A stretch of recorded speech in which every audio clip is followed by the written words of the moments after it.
অনেকেই আছে ব্রয়লার মুরগি গন্ধ লাগে বলে খেতে পারে না। আজকের এই রেসিপিটা শুধুমাত্র তাদের জন্য। এইভাবে ব্রয়লার মুরগি রান্না করলে কিন্তু এক ফোঁটাও গন্ধ আসবে না, আর স্বাদও হবে একদম সেরা। আজকে আপনাদেরকে ব্রয়লার মুরগির একদম সহজ এবং সবচেয়ে সুস্বাদু একটা রেসিপি শেয়ার করছি। এর জন্য শুরুতে এখানে একটা ব্রয়লার চিকেন নিয়েছি, আর এখানে 1.5 কেজির মতো মাংস রয়েছে।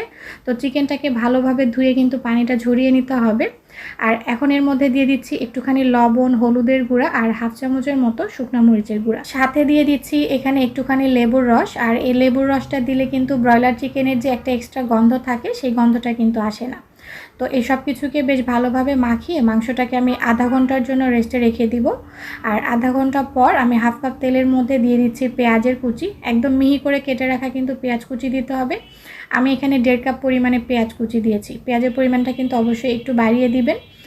তো এই পেঁয়াজটাকে হালকা একটু নরম করে ভেজে নিয়ে তারপর সেই ম্যারিনেট করে রাখা মাংসটা এর মধ্যে দিয়ে এই পেঁয়াজের সাথে মাংসটাকে কিছুক্ষণ ভেজে নিচ্ছি। চুলার আঁচটা কিন্তু হাই হিটে রেখে মাংসটাকে ভেজে নিতে হবে একটু বাদামি হয়ে আসা পর্যন্ত। আর পেঁয়াজের সাথে এইভাবে মাংসটাকে ভেজে নিলে কিন্তু এই মাংসের স্বাদ বেশ ভালো আসে, তাই আলাদা করে মাংসটাকে না ভেজে এভাবে কিন্তু পেঁয়াজের সাথেই ভেজে নিতে হবে।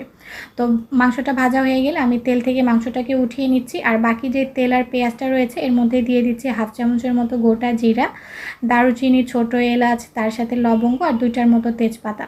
এগুলোকে হালকা একটু করে ভেজে নিয়ে তারপর এর মধ্যে দিয়ে দিচ্ছি আদা রসুনের বাটা। এখানে আমি 2 টেবিল চামচ আদা রসুন বাটা নিয়েছি, আর রসুনের পরিমাণটা কিন্তু বেশি দিয়েছি। চিকেন রান্নায় রসুনের পরিমাণটা বেশি দিলে কিন্তু অনেক ভালো স্বাদ আসে। তো আদা রসুনের কাঁচা গন্ধটা চলে যাওয়া পর্যন্ত এগুলোকে ভেজে নিয়ে তারপর এখানে দিয়ে দিচ্ছি হাফ চামচের মতো হলুদের গুঁড়া, 1 চামচ করে ধনিয়ার গুঁড়া, জিরার গুঁড়া, সাথে স্বাদ মতো লবণ, আর 2 চা চামচের মতো এখানে শুকনো মরিচের গুঁড়া দিয়ে দিলাম।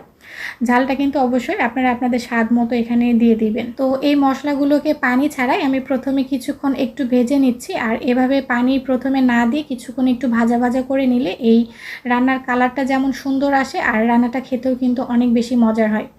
তো মশলাটাকে একদম ভাজা ভাজা করে নিয়ে তারপর এখানে সামান্য একটু পানি দিয়ে আমি মশলাটাকে কিছুক্ষণ বেশ ভালোভাবে কষিয়ে নিয়েছি একদম তেল উঠে আসা পর্যন্ত। তারপর এখানে দিয়ে দিচ্ছি সেই ভেজে রাখা চিকেনগুলো।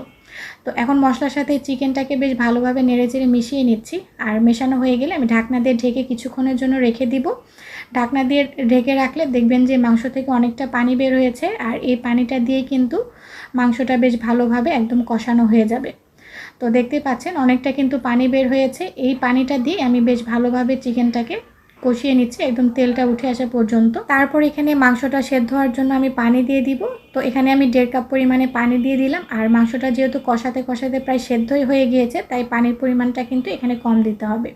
তো এখানে এখন কিছু গোটা কাঁচামরিচ দিয়ে দিচ্ছি খুব সুন্দর একটা ফ্লেভারের জন্য। এখন ঢাকনা দিয়ে ঢেকে মাংসটা পুরোপুরি সেদ্ধ হয়ে আসা পর্যন্ত অপেক্ষা করতে হবে। মাংসটা সেদ্ধ হয়ে আসলে ঢাকনাটা উঠিয়ে নিচ্ছি।